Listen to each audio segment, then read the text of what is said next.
الحمد لله الذي أبدع الأفلاك والأرضين، والصلاة والسلام على من كان نبيا وآدم بين الماء والطين. أما بعد، فأعوذ بالله من الشيطان الرجيم. بسم الله الرحمن الرحيم.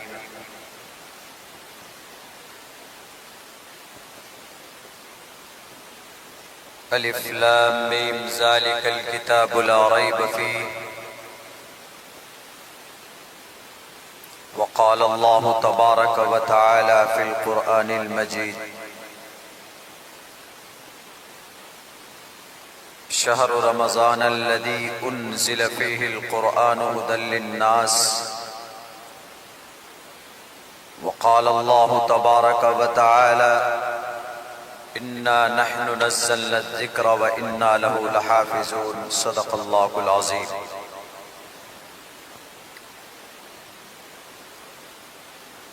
قال النبي صلى الله عليه وسلم: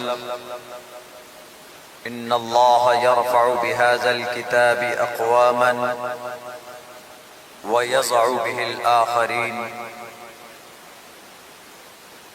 وقال النبي صلى الله عليه وسلم: من قرأ حرفا من كتاب الله فله به حسنة والحسنة بعشر أمثالها، أو كما قال النبي عليه الصلاة والسلام. All compliments, all physical prayer, all monetary worship are for Allah. Peace be upon you, O Prophet. Allah's mercy and blessings, peace be upon us and righteous slaves of Allah subhanahu wa ta'ala. I bear witness that no one is worthy except of Allah subhanahu wa ta'ala. In the name of Allah, the most gracious, the most merciful. My Lord, expand me my breast is my task for me. Remove the impediment from my speech so they may understand what I say.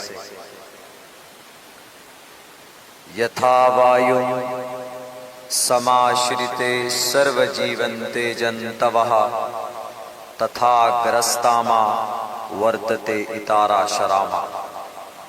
Trishadasho dashavarsha bhar govinde nagnikam ekavimshati varsha va sapra varsha vapnuyat.